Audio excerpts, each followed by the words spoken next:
So today I'm going to repair a leak I found on my freshwater system, and I think I'll just cover a few things that I did in order to find it. So the first thing, if you have a very dry bilge, you can always check your bilge. If it's got some water in it, you should check your bilge daily, and just taste the water, see if it's got some salinity in it or if it's fresh, because that will test both the high pressure and the low pressure side of your freshwater system. Another way is, especially on the high pressure side, is if your pump just runs intermittently now and again, then you know that it's losing pressure somewhere and you've got a leak. And then I just go to all the fittings and take a bit of toilet paper or paper towel and see if it actually wettens the paper towel.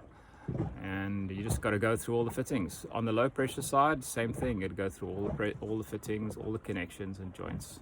So the culprit was this fitting, or this joiner. You can see it's cracked.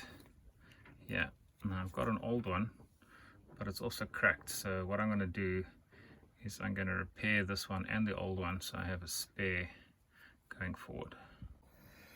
So I found the old one, which is also cracked but not in as bad condition, so I could probably put this back. And then if it was like an emergency repair, I could probably get away with some tape and just a pipe clamp on that, but I'm going to give it a bit more of a solution. So I'm going to use some fiberglass and some marine text to do a more permanent solution, and then I probably won't need to replace it ever.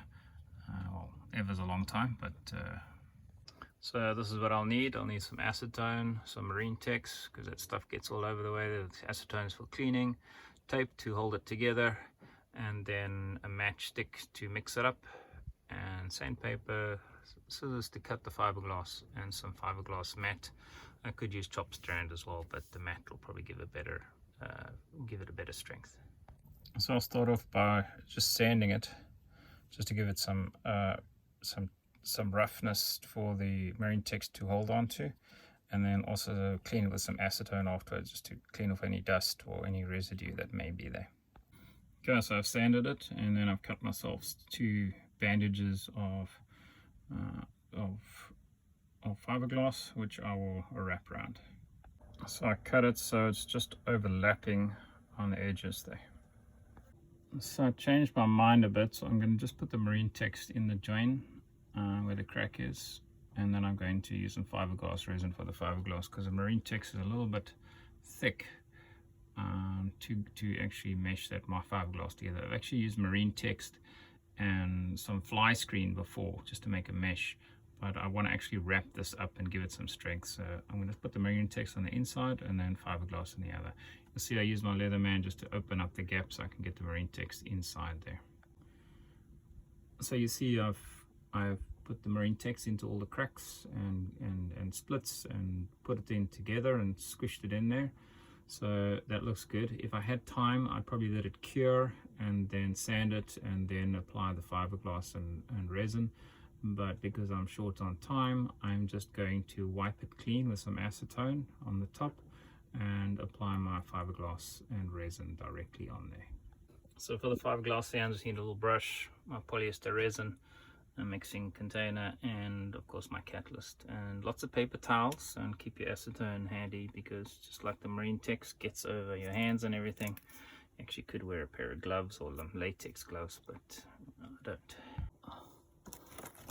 Alright, my best way of putting resin is to use a teaspoon and then put it into the resin and then put it into the bucket, thereby and make sure I don't get any catalyst going back into the pot.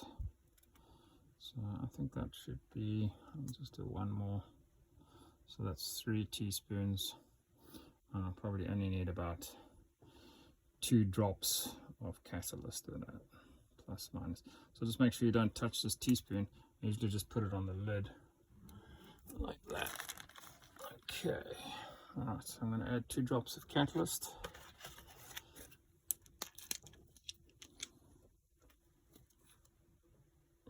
Two, oops, 3. Okay, and mix it up and put it on. Okay, so there it's get close enough, but you can see the fiberglass. Make sure you got all the resin. It penetrates the fiberglass right through to the other side. And also when you wrap it, make sure it wraps tightly. And then I use this blue tape instead of the insulation tape. It just seems to hold better and wrap better. Just make sure you got your tape ready, get everything ready, and make sure you're not going to paper towels, because there's never enough paper towels when you're working with fiberglass or with marine text. Here's a tip on cleaning your brush. So I just use a little bit of acetone, not too much. Make sure the brush is, you wiped it off as much as you can, and then just there, and then just dab it in there, wipe it off, dab it in again, and then wash it with soap and water. So I'll put these in the sun just to heat up a little bit, so the curing process will be a little bit quicker. So I must give some review on this marine text. It's the most amazing stuff amongst various applications, you know, fixing up chips in fiberglass, it's in gel coat, etc, etc. It's easy to sand, easy to tap if you need it, easy to drill. It cures relatively fast.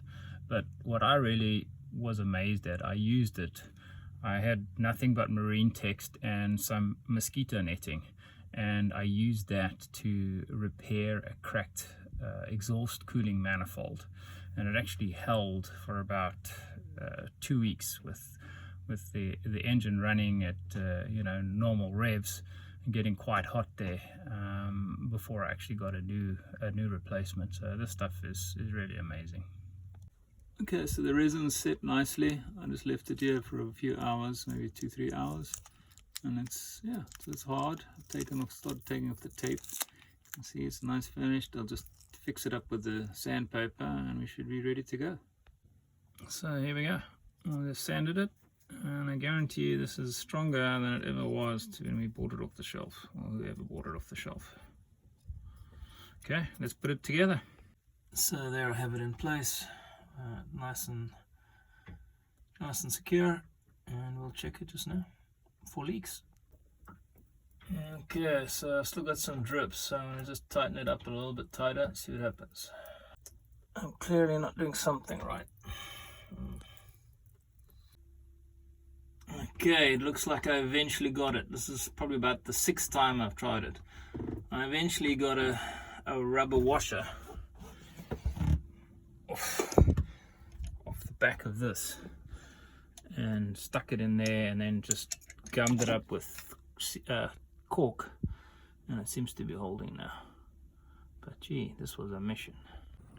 So I thought I'd give you some feedback on what I did wrong with that exercise for fixing that coupling for the freshwater system. So number one, I didn't sand that coupling enough to give enough bite for the resin and marine text.